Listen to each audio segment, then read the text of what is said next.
My name is Clara. What I'm about to tell you changed my life forever. A few years ago, I had an experience that challenged everything I'd believed about existence. That day began like any other. I woke up to the insistent sound of my alarm clock, feeling overwhelmed by tiredness. It was strange because I had slept all night, but my body felt as if it were carrying an invisible weight.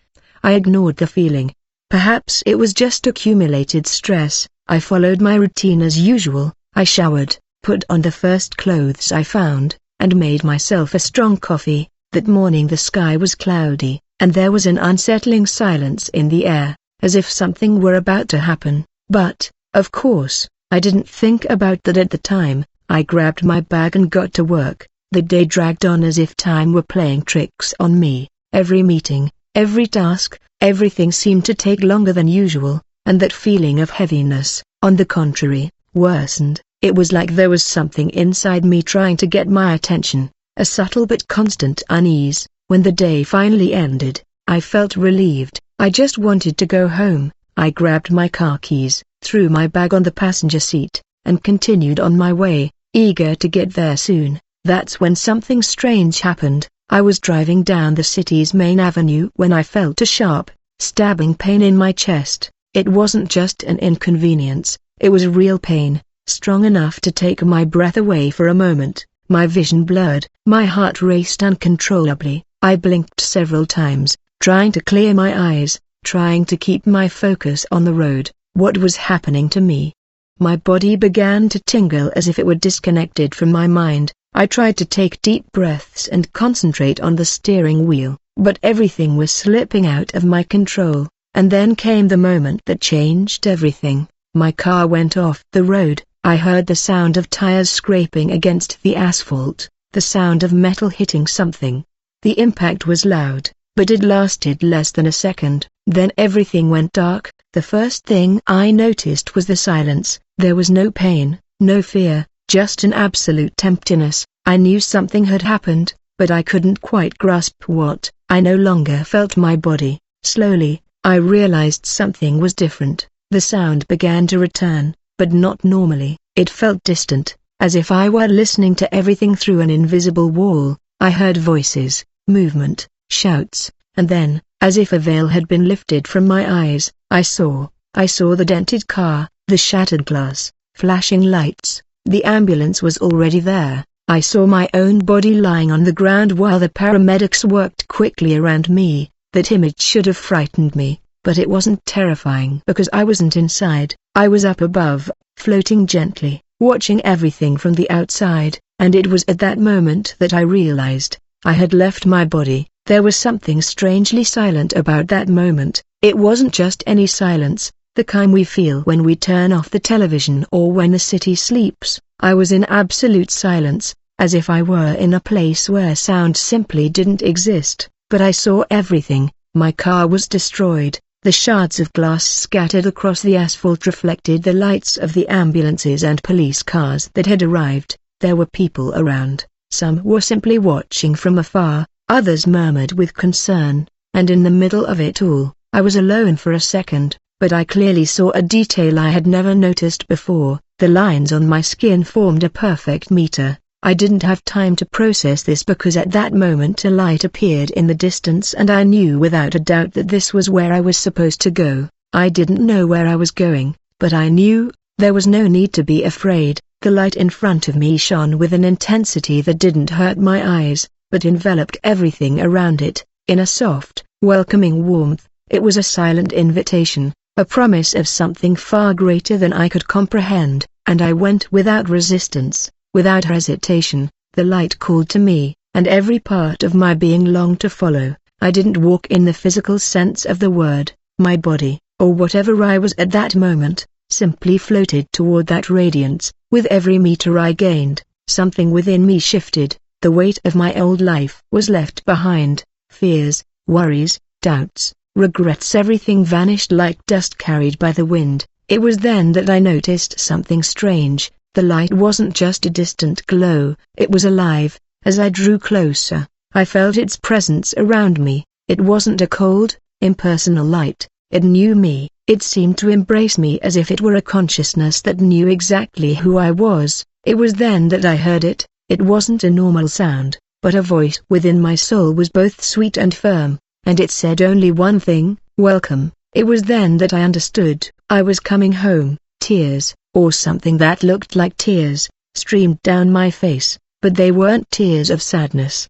They were tears of relief. It was as if, for the first time, I was where I was always meant to be. That light was more than a path, it was home, and I wanted to surrender to it completely. The light enveloped me, and suddenly the space around me had changed. I left behind that dark path, the wrecked car, the anguished faces of the people who had tried to save me. Now I was in a place impossible to describe with human words. There were colors I had never seen before. They were bright hues, but not barely visible. I could feel them. Each color seemed to have a meaning, its own emotion. The weather seemed different too. There were no seconds, minutes, or hours. Everything simply was, and in the midst of this new reality, I felt something even stronger, a presence. I knew immediately who it was. It wasn't how I had imagined it. I grew up hearing stories about Jesus, seeing pictures and paintings of him in churches and books, but nothing could have prepared me for what I felt in that moment.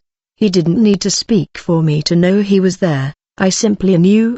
He was such an intense presence that every part of me was filled with absolute love. I had no doubts. It wasn't a vision, it wasn't a dream, it was real. Jesus was standing before me. He was more than a figure of light. He was a living, pulsating force. His gaze carried such deep compassion that my knees would have buckled if I still had a physical body. It was then that he smiled, and the moment he did that, any trace of fear or doubt vanished forever, because in that instant I knew the truth. I have never been alone. If I had to explain in words what I felt when I saw him, it would be impossible. Why wasn't it just seeing him?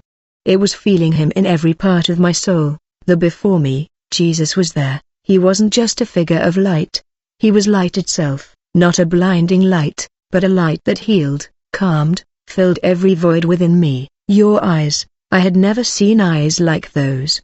It was as if within them was all the love in the world, all the compassion, all the wisdom of the universe, and in that moment I understood. He knew me not only for who I was at that moment, but for everything I have always been, every choice, every tear, every smile, every doubt. He was always there, even when I didn't see him, and now he was in front of me. He looked at me as no one ever had, without judgment, without condemnation, only with a deep understanding. I felt a lump in my throat or something like that, because in that state I no longer had a physical body, but if I did, he fell to his knees, because before he made me feel small and at the same time immensely loved. It was then that Jesus stepped forward and without saying a word, he came closer to me. I knew he could speak, but Jesus didn't need to say anything aloud, because his words were spoken directly into my soul. It was like a soft whisper, but with such intense power that it filled every part of my being. He only said one thing: come, and in that moment, I knew I was where I was always meant to be. It was then that something caught my attention. Jesus looked down at my hands. Instinctively, I looked too, and it was then that I saw something that had always been there, but that I had never noted. On the palm of my hand, the lines formed a perfect one. My eyes widened. Why had I never noticed this before? Jesus smiled, and then he spoke. This time his voice was like an echo inside me. It wasn't just sound, it was feeling, it was pure truth. He said, "You always carried that sign." My heart, or whatever was inside me at that moment, trembled. Jesus continued, "This sign is a reminder, a mark of your purpose." My thoughts were confused. How? What did that sign mean? It was then that Jesus raised his own hands, and for a moment I stopped breathing, because his hands also had marks, but they were different from mine. They were deep, like scars, telling a story I already knew. It was then that I realized, they were the nail marks. My whole body, or whatever I was at that moment, was filled with a deep respect, an overwhelming gratitude, because I knew what those marks meant, and I knew what he had done for us. It was then that Jesus looked at me again and said something I will never forget: what I carried was for love. What you carry, you are a reminder of that love. My hands began to glow softly. My mind was full of questions. That mark was always there on my hands, visible all the time. I had seen it since I was a child, but I had never given it any thought. It was just a detail, a natural mark on my skin, like so many others that everyone has. But now, before Jesus, that mark shone, and for the first time I knew that it meant something much greater than I could ever imagine. The voice of Jesus, and the explanation of the mark. Jesus raised his hands and looked at me with profound tenderness. His presence emanated such intense love that it seemed to fill every part of my being as if I were breathing light and peace at the same time. Then he said, "This sign is not a coincidence. You've always had it, but you never understood what it meant. Now is the time to find out." My heart, or whatever it was in that state, raced. What did that sign mean? Why did I wear it? Jesus smiled gently and continued, "This sign represents three things: mercy and manifestation." My hands began to glow even brighter, as if each of these words activated something within me, and then Jesus began to explain each of them. The first thing this sign represents is your mission. Mission. The word resonated within me with a weight I had never felt before. Jesus continued, "Everyone who wears this sign has a special calling. They feel from a young age that there is something they need to do, something bigger than themselves." I thought about my life. How many times have I felt this emptiness inside me? How many times have I looked at the world around me and wondered if I was really doing what I was supposed to be doing? I've always felt the urge to help people, even when I was busy, even when I didn't have time. Something inside me made me want to help, to comfort, to be present. I didn't understand why. But now it all made sense. The M in my hands was a reminder of my calling. Jesus looked at me and said, "You've always felt this restlessness, haven't you? This desire to do something you couldn't explain." I nodded slowly. "Yes, always. This is your soul recognizing its purpose. You were never lost. You always had a mission." Jesus continued, "The second meaning of M is mercy. You are called to spread compassion, to forgive, and to teach others to forgive." Compassion, the word weighed heavily on me. I immediately thought of all the times I held grudges, all the pain I accumulated throughout my life. I thought of the people who hurt me, those who never apologized, and in that moment, I understood, forgiveness isn't a gift for others, it's a gift for ourselves. Jesus placed one of his hands on mine. "The love you spread is the most powerful force in the world. Forgiveness liberates not only the one who receives it but also the one who gives it." I felt something inside me dissolve, a lightness, a liberation. All the resentment I had simply vanished. Jesus continued, "You bear this sign because you were chosen to spread mercy in the world. Whenever you look at your hands, remember, love is your greatest weapon. Use it." My chest filled with a peace I had never felt before. I understood. Finally, Jesus said, "The third meaning of M is manifestation." That word took me by surprise. What does that mean? I asked, unable to contain my curiosity. Jesus smiled. "It means you have the power to make what you believe a reality." He made a gentle gesture with his hands, and suddenly the space around us was filled with images. I saw moments in my life when I thought something was impossible, but it happened. Situations where a simple positive thought, a simple faith that everything would be all right, changed the course of things. Jesus explained, "You were created in the image of the Creator. This means that within you is a part of His power. Your thoughts, your words, and your actions shape your reality." I was breathless. So, when I doubt, when I'm filled with fear, am I creating this too? Jesus nodded. "Exactly. You manifest that into which you put the most energy. If your faith is strong, you can transform your life and the lives of those around you." He looked at me intently and said, "What you choose to manifest will be what guides your journey." My whole body trembled. Now I understood. Jesus took my hands and said, "Mission, mercy, manifestation. That is the meaning of the M you have always carried." I looked at my hands and for the first time saw how M truly was a reminder, a mark of the Creator, a promise. And then Jesus said, "The last thing that would be engraved on my soul forever. You have never been lost. Your path has always been in your hands." My tears fell. I understood everything, and in that moment I knew that my life would never be the same again. After Jesus revealed the meaning of I felt a new force in my hands pushing me forward. It was gentle, but irresistible. It was as if something was calling me to continue.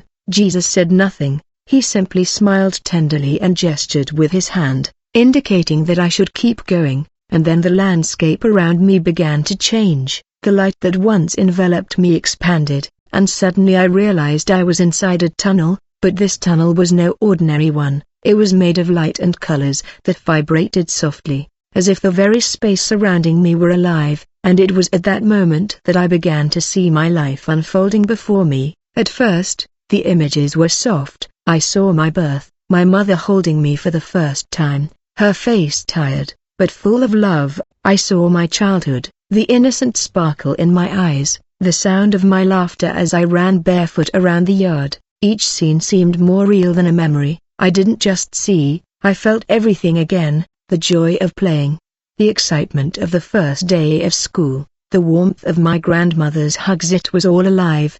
But then the memories began to change. The tunnel didn't just show the happy moments. Now I saw the pain. I also saw moments I'd rather forget. I saw times when I was impatient, when I spoke words that hurt someone without thinking. I saw people crying because of something I said or did, and for the first time, I felt their pain as if it were my own. It wasn't punishment, there was no condemnation, but there was a deep understanding of the impact of my actions. Jesus was silently by my side, but I felt your love the whole time. Then, the scenes shifted again, and I saw something that took my breath away. Now the tunnel showed me moments I'd never given much thought to. I saw the day I helped a woman cross the street. I saw the moment I smiled at a coworker who was having a bad day. I saw the time I opened the door for a stranger and said, "Good morning," without even thinking. And then I saw the effect of these small actions. The woman I helped cross the street was on her way to the hospital to visit her sick granddaughter. My gesture meant that she arrived in time to see her before the surgery. The coworker you smiled at, that day he felt alone and without purpose. My smile made him change his mind about something he was about to do. The person I held the door for, she started doing the same for others, creating a chain of kindness that kept spreading. Every small act had a greater impact than I ever imagined, and it was in that moment that I understood the true meaning of life. The tunnel wasn't showing me all this to judge or shame me, it was teaching me. Every choice, every word, every gesture I made had an effect on the world. Jesus finally spoke, "No action is too small. What you do with love creates ripples that reach far beyond what your eyes can see." My hands were still glowing, and then I understood what it means to dissipate, and slowly I saw other beings. They didn't have physical bodies like I was used to seeing, they were light. But somehow I recognized them. Each one of them radiated love and serenity in a way impossible to describe. They didn't speak with words, but I felt their messages as if they were being transmitted directly within me. And there was something even more impressive. Some of these souls seemed familiar to me. I didn't know how, but I felt I had met many of them before. Perhaps in another life. Perhaps in a time my human mind couldn't comprehend. But one thing was clear: I've never been alone. Even on Earth, when I felt lost, forgotten, or directionless, there was something much greater guiding me. The river of light. Later, I realized a river that wasn't made of water. It was pure, liquid light flowing in gentle waves as if carrying all the wisdom of the universe. I knew that if I drew closer, I would understand things my human mind could never grasp. But before I could take a step, I felt a presence behind me. I already knew who it was. Jesus was by my side again, looked at me, and without saying a single word, I understood. This was the final destination. This was home, but not yet. My journey wasn't yet complete. I looked around, feeling a mixture of emotions. I wanted to stay there. This was the place that everything inside me. I recognized it as my true home. But then Jesus placed his hand on my shoulder and said, "Now you know, this is your ultimate home, but your mission on Earth is not yet over." My heart, or whatever it was I had contracted at that moment. I didn't want to go back, but deep down I knew he was right. Then Jesus looked at me with infinite love and said, "It is necessary to take this message to others," and in that moment I knew I had no other choice. Before leaving, I took one last look at everything around me, the bright sky, the radiant souls, the river of light. I wanted to remember every detail, never forget that this was real, because one day I would go home, and with this certainty in my heart, I left the heavenly kingdom behind. The heavenly kingdom shone all around me.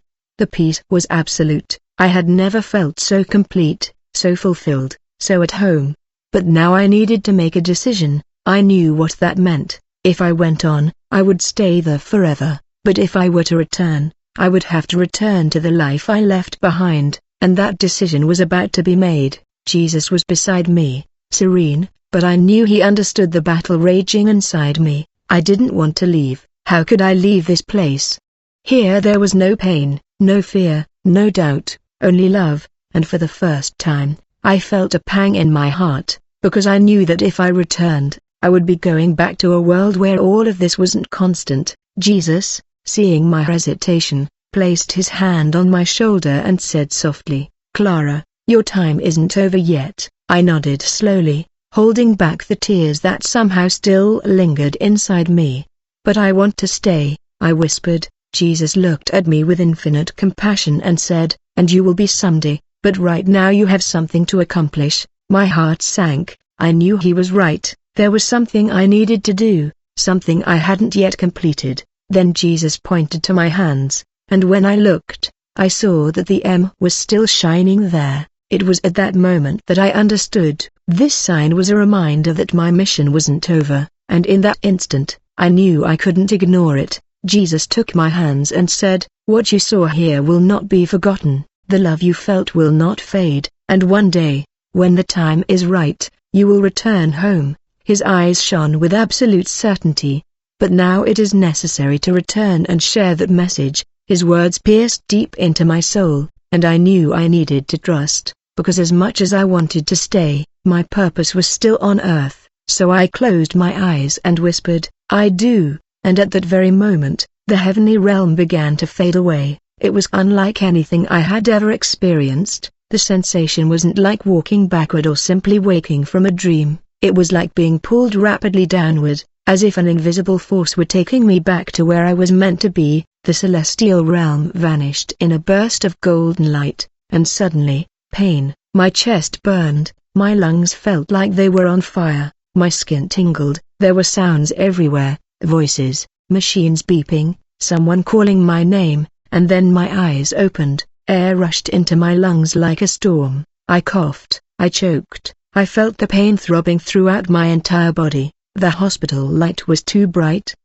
Everything seemed blurred. I heard crying, a jumble of voices, and then someone grabbed my hand tightly. "My mom," she sobbed, holding my hand as if she would never let go. My father stood beside her, his face pale and his eyes red, and for a moment, nothing seemed real. My mind was still there, I still felt the love of the celestial realm inside me.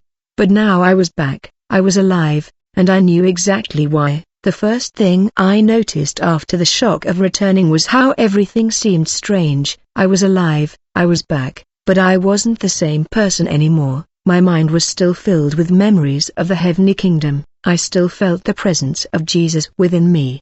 But now I was again trapped by the limitations of my body, of time, of pain. The hospital around me seemed so small compared to the vastness of the place I had come from. The walls were white and cold, the lights were too harsh, the air smelled strongly of medicine, and yet I had never seen so much beauty in the world. Why did I know the truth now?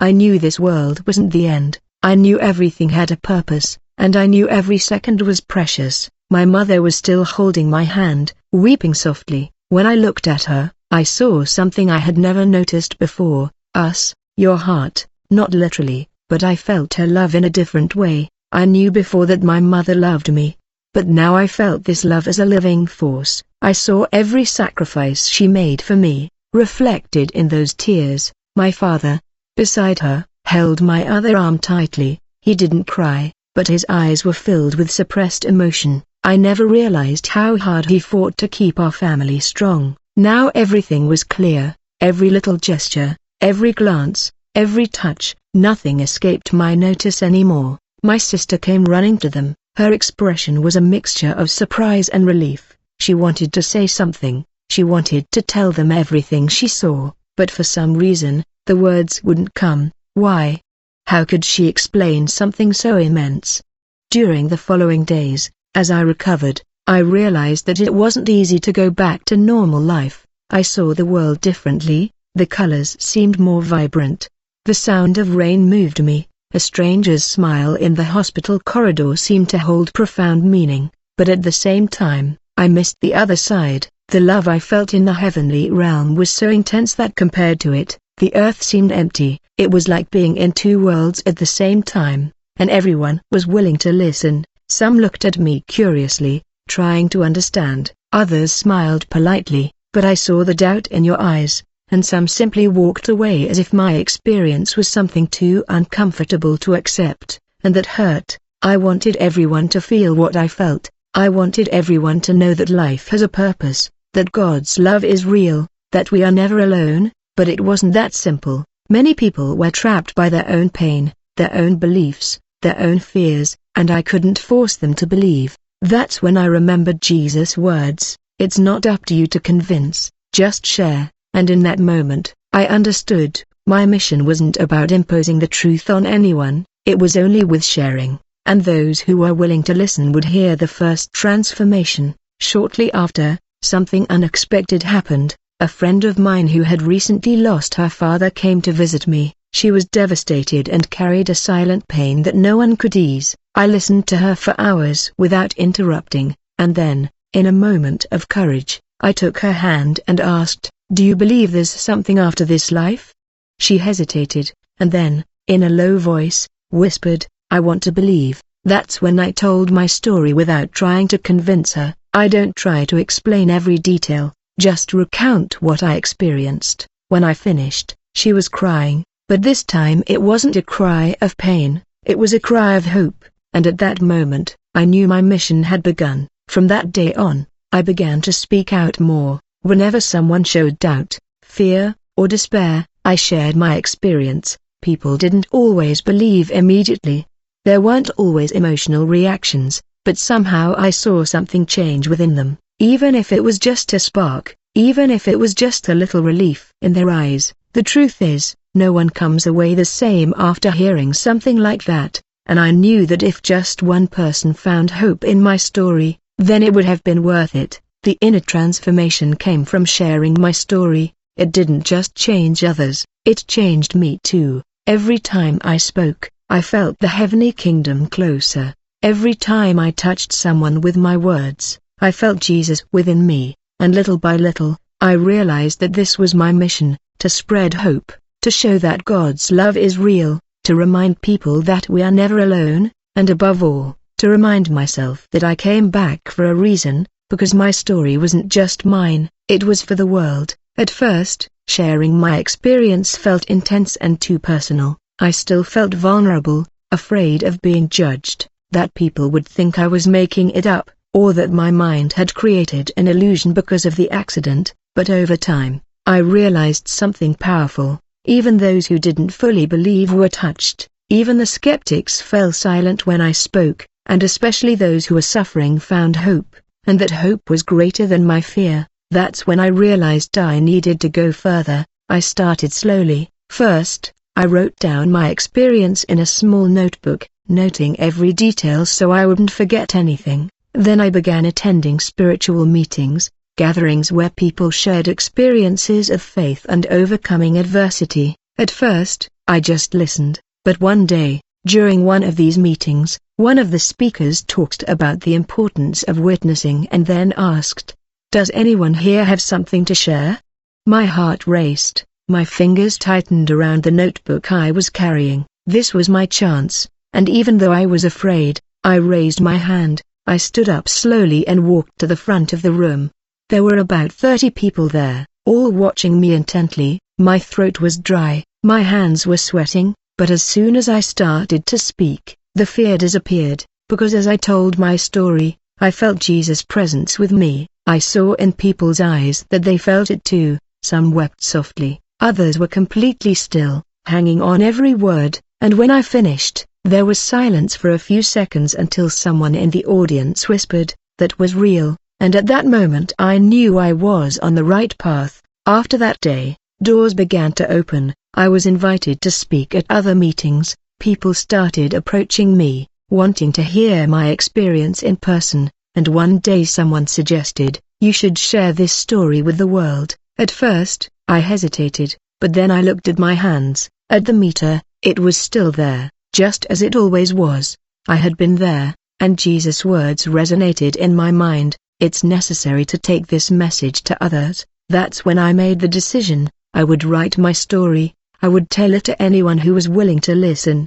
I would no longer hide what I had experienced, because this story wasn't just mine. It was a reminder for all those who needed to know that we are never alone. Over time, I began to realize how much this message was touching lives. I received messages from people who were going through difficult times and who found comfort in what I said. I saw people who had lost their faith rediscovering hope. I saw those who were about to give up deciding to continue, and above all, I saw that my mission was just beginning. I didn't know how far this message would reach, but I knew one thing: I would never stop sharing it. After everything I've been through, one thing has become very clear to me: I could no longer live the way I used to. I couldn't wake up each morning without a purpose. I could no longer treat each day as if it were just another day. I could no longer ignore the fact that every choice we make has a much greater impact than we can see. Now I knew the truth, and that has absolutely changed everything within me. Before, I went through the days without noticing the beauty of the little things. The sunrise was just the beginning of another day. A friend's voice on the phone was just another conversation. A smile on the street was just a fleeting gesture. But now I saw everything with new eyes. The sunrise was a gift. Every word exchanged had meaning. Every smile carried a story, and above all, every person who crossed my path was part of something much bigger. I no longer saw people as strangers. I saw your souls. I saw your pain. I saw your fears. I saw the light that was within them. Even though many didn't know that light existed, I saw the whole world differently. Before, I made decisions based on what was most convenient. Now, every choice was made consciously. If I said something, I thought about the impact my words would have. If I helped someone, I knew I could change more than I imagined. If I forgave, I understood that forgiveness wasn't a gift for the other person, but for myself.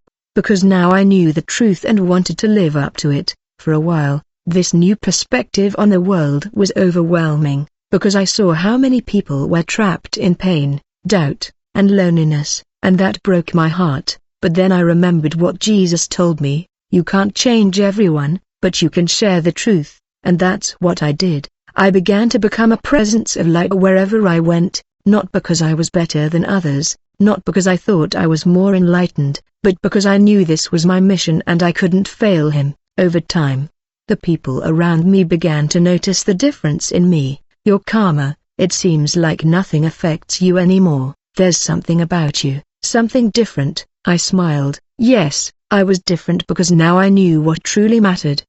Money no longer worried me like before. Problems no longer overwhelmed me like before. Difficulties no longer seemed like insurmountable obstacles. Why did I know that nothing on earth is permanent? I knew that life here is just a passage, and that completely changed the way I lived. Before the accident, my relationship with God was distant. I believed in Him, but I didn't feel His presence all the time. Now everything was different. I didn't need to go to a temple to feel God. I didn't need to close my eyes to pray. He was inside me, in every breath, in every sunset, in every person I met along the way, and this connection was never broken again. Whenever I felt lost or discouraged, I looked at my hands, and the subway was still there as it always had been. But now I knew what it meant. It was a constant reminder of my mission. He was the mark that I was sent back with a purpose, and every time I doubted myself, I remembered Jesus' words: mission, mercy, manifestation, and in that moment, I knew I needed to continue because my mission wasn't over yet. Time passed, days turned into months,